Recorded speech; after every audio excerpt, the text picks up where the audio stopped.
माननीय सांसद श्री बैजयंत पंडा जी। Madam Chairperson, as I rise to speak in support of the budget, I seek your indulgence. From the turn of the century, for almost 2 decades, I had the opportunity and I was privileged to speak many times on the budget in both the August houses. But I have been away for a while, for about 5.5 years, and now back as a member of this House. It is my great privilege to speak on this most important budget, but it is almost akin to a maiden speech.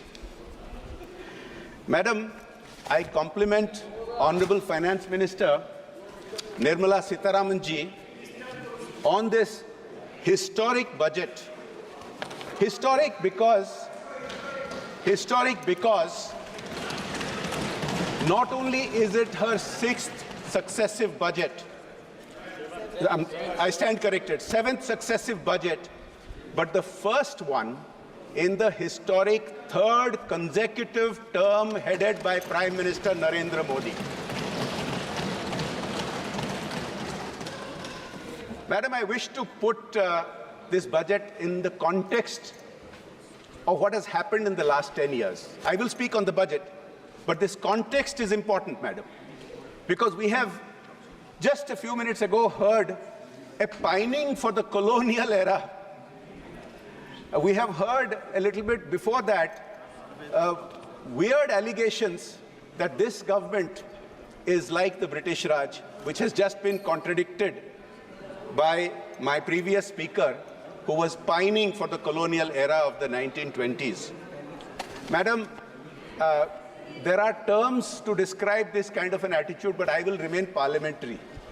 And so the parliamentary term for it in social sciences is referred to as a westernized oriental gentleman, a wog. And that's because while you pine for the former masters and the degrees that they give from their countries and denigrate ours, those former masters don't respect you.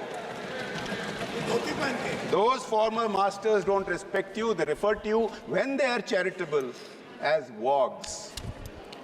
Madam, the context of the last 10 years is as follows. When Prime Minister Modi formed his first government 10 years ago, he inherited from the previous government a huge backlog of undone reforms. In fact, in the words of my friend, the honorable member from Thiruvananthapuram, you might call it a long laundry list of unattempted reforms. Starting with GST, going on with the bankruptcy code, and we could keep going on and on. Madam, this budget is both very wide in its scope, but also very deep in addressing the reforms that are necessary to take Bharat forward. Madam, for the last 5 years from outside this House, I have admired Nirmala Sitharaman ji's previous budgets when, during the second Modi government, she consolidated on the deep fiscal reforms that were initiated in the first Modi government by my friend, the late Arun Jaitley. In the second term, during Nirmala ji's budgets being presented, India consistently remained the fastest growing large economy in the world.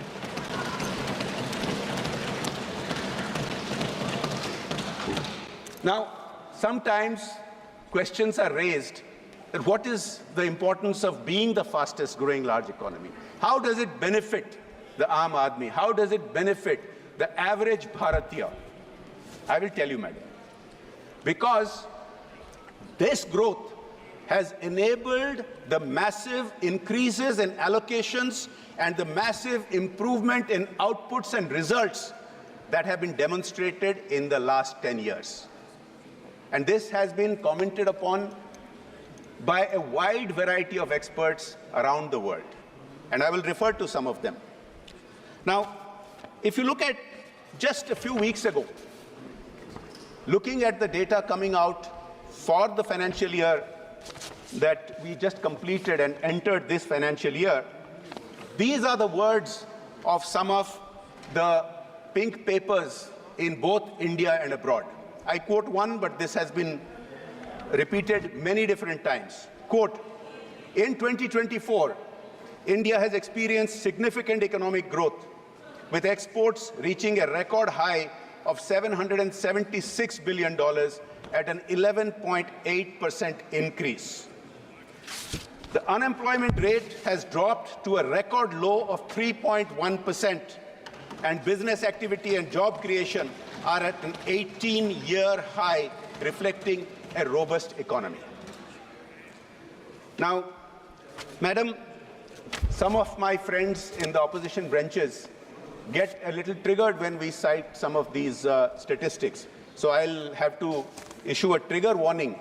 But the data indicates, if you look at the job creation data, for example, in just look, I'll tell you where it is manipulated. The manipulated data comes from certain organizations where the head of the organization is the head of your manifesto drafting committee.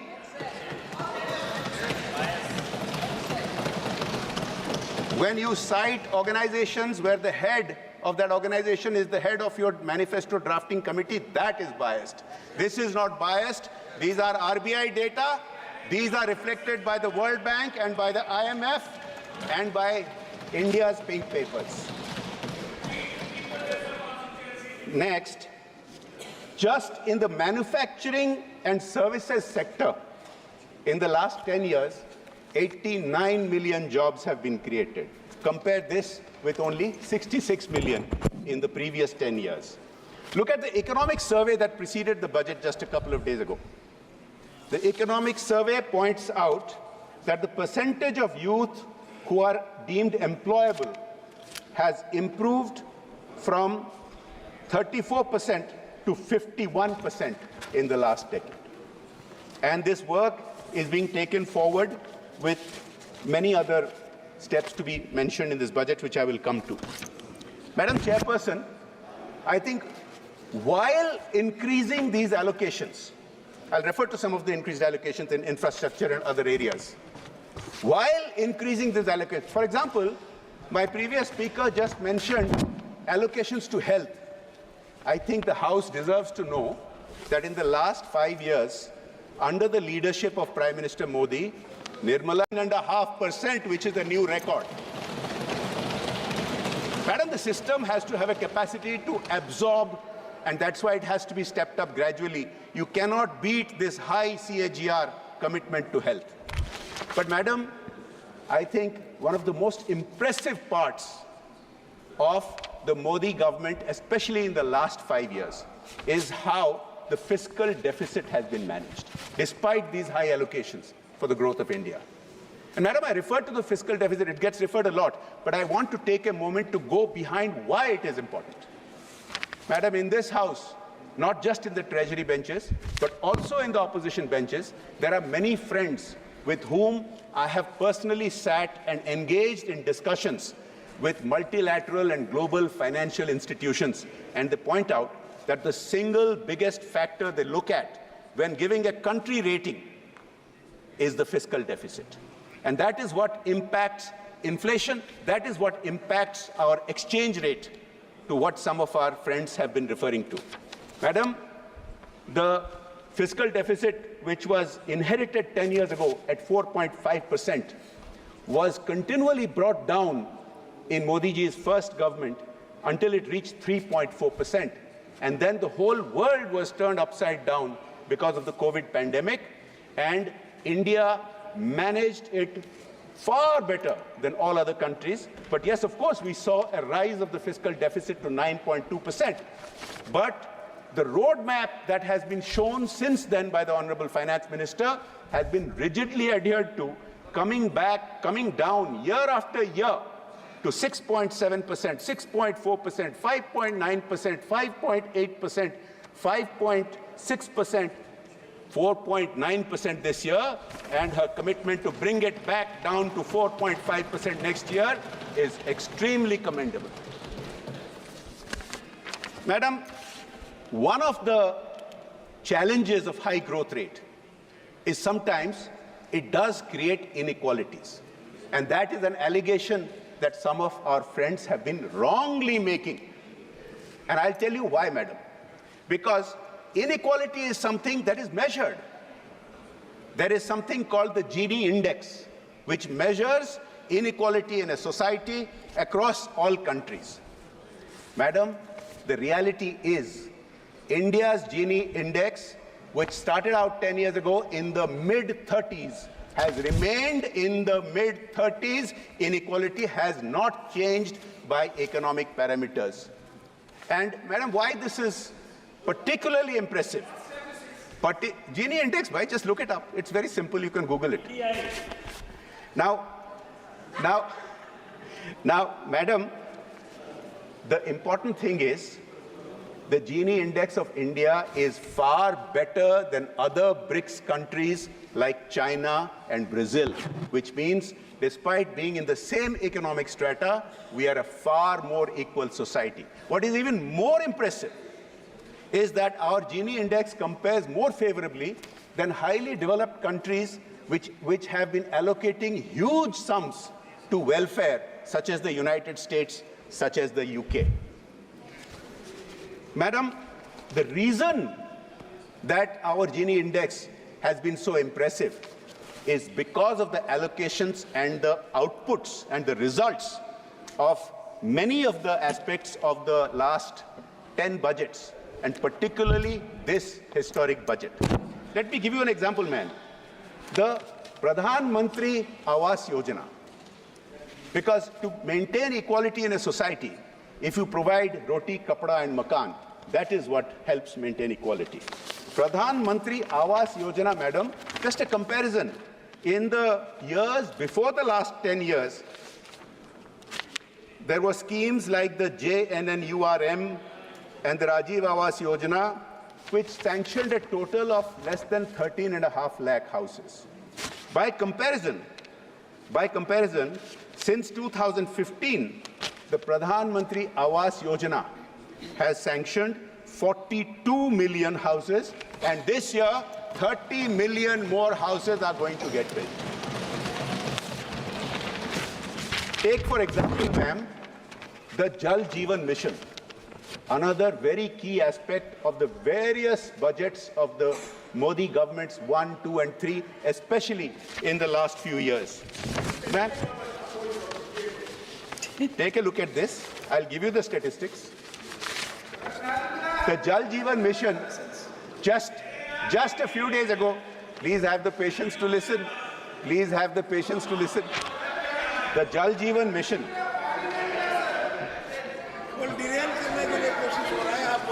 The Jal Jeevan Mission has achieved a milestone of 150 million rural tap connections, up from just 30 million 5 years ago. 5 times growth in just 5 years. This translates to 2.28 lakh villages and 190 districts achieving the Har Ghar Jal milestone.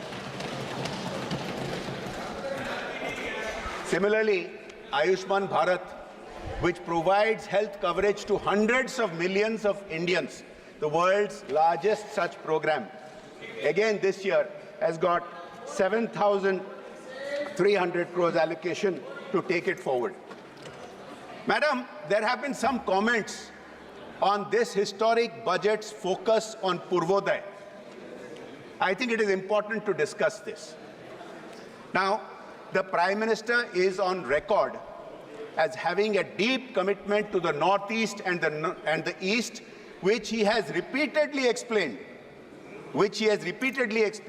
that unless these previously neglected regions get developed, Bharat is not going to get developed. And that is why he has visited the Northeast a record number of times, more than all his predecessors. And the budgets that have been allocated for the East and Northeast have been witness to this transformation. Now, I will come to the point where you might really want to get excited. So, madam, the East had been traditionally neglected by the center. But what is more tragic is that within the East, there was discrimination from one state to another, despite ministers from those eastern states having had a role in Delhi. Madam, more than 20 years ago, when I first spoke at a budget, in those days the railways budget was different, separate. I was myself shocked to find some of the statistics. Pani. Madam, I still remember the statistics more than 20 years later. And please, my friends, please reflect on this. 20 years ago, when I first spoke on the budget, I found that West Bengal had the country's highest rail track density. And I remember the number. It was 42 kilometers per square kilometer. Right next door to West Bengal was my state of Odisha, lowest in the country, 14 kilometers per square kilometer. Every year, we used to appeal to the center to increase our allocation. We used to keep getting a few piddly 100 crores. And our appeal was, at least please give us 1,000 crores. In the first Modi budget 10 years ago, we were gobsmacked when the allocation straight away went 5 times to 5,000 crores.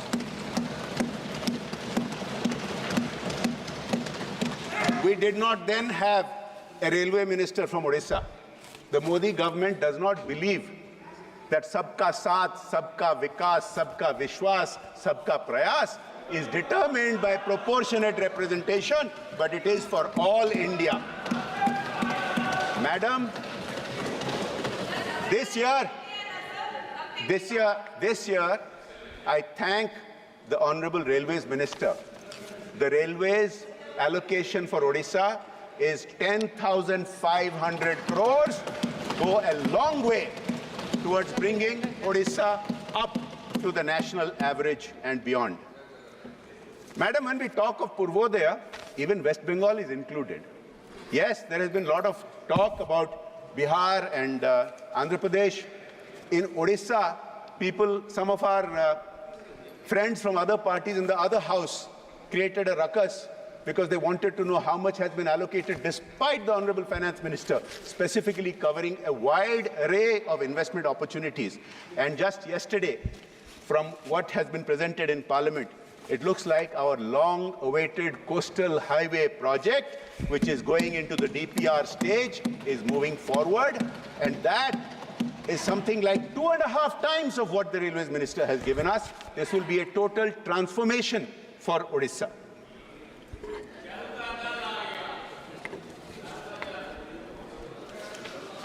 Madam, I want to refer to a couple of important voices that have been celebrating India's success. These are global voices, madam.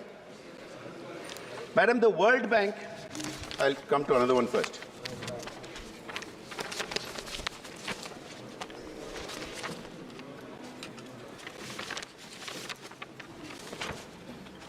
Madam, I'll first mention that many, I apologize, I did not realize that there had been a change in the chair. Respected Chairperson, sir. Sir, the Modi government believes in finding win-win solutions which are fiscally sustainable, environmentally sustainable. There are those of our friends in other parties who run some states, who run their states into the ground because of freebies which they cannot fund. Then they keep running to the center asking for special funds. The Modi government works differently, sir. Look at electricity.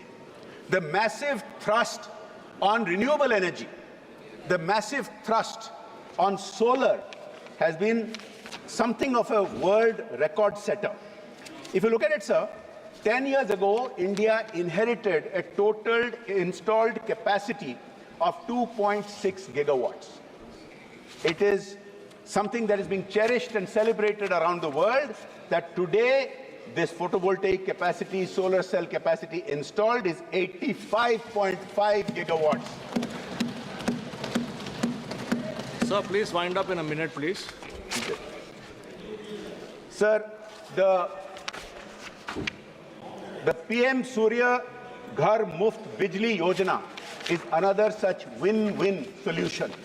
And it was important that the Honorable Finance Minister mentioned that more than 1.28 crore applications have been received for this, because this proves that this is a yojana which is getting uptake, which is getting enormous interest. And not only will these households get 300 units of free electricity, but the extra electricity that will be generated and sold from their rooftops goes into their accounts. This is something that is being, again, talked about a lot everywhere else. Sir, as I start coming to the end of my speech on the budget, I want to talk about the digital transformation that has happened under the Modi government 1, 2, and 3, which is the talk of the world. Now, look at the startup environment. 10 years ago, we had a sum total of some 350 startups.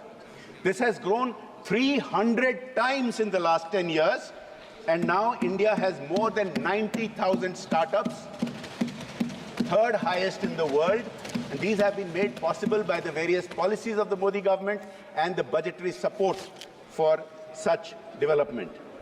Sir, the World Bank has made the following comment. I think it is worth mentioning. Quote, without the digital payment infrastructure such as Jan Dhan bank accounts, Aadhaar and mobile phones, the JAM trilogy, India may have taken 47 years to achieve the financial inclusion which it has achieved in only 6 years. This is the kind of transformation that is happening. Madam, in the limited time, so I apologize again. I apologize again. Sir, in the limited time available to me, I will not be able to go into each and every aspect of the budget, but suffice it to say that the thrust on infrastructure continues. And this is again the talk of the world. And this year's allocation of 11,000 crores continues that initiative, which is transforming India, creating jobs, and keeping us as the fastest growing economy. Please conclude, sir. Yes, I'll just make this one last point and I will conclude. Sir, one of the most transformational infrastructure initiatives was started under the late Atal Bihari Vajpayee ji in the first NDA government, which was the Pradhan Mantri Gram Sadak Yojana scheme. Sir, I represent a coastal district of Odisha, Kendrapada, where many areas used to get completely cut off during the monsoon, and children could not go to school and citizens could not go to hospitals. But the PMJSY roads, concrete roads, made it possible that even something which may be 15 kilometers away becomes easily accessible on a bicycle. It has transformed life, but there are still areas that are left behind. And I compliment the Honorable Finance Minister that in this historic third Modi government, she has proposed the fourth phase of PMJSY, which is going to create connectivity to another 25,000 habitations. And it transforms places like Kendrapada, places around the country, especially in the northeast and previously neglected areas where many habitations, many villages used to be deprived of the basics of life, which are now being made available to them. Sir, I could go on and on. I will just conclude by saying that sometimes our friends in the opposition try to blame us for their own faults, whether infrastructure which is facing problems which was built during their time, or whether the banking situation. Sir, the transformation in the NPAs in the banking situation is noteworthy. I will conclude with that. Some 64,000 crores worth of assets have been seized, which was not happening, and it may be paining some of our friends because parties of nepotism, parties of corruption, obviously had a stake in all those defaults. Now, some 15,000 crores have been returned to banks, and in this budget, the Honorable Finance Minister pointed out that 3,30,000 crores has been returned to creditors because of the policies of the Modi government so far. With that, I conclude my speech in favor of the budget. Thank you, sir.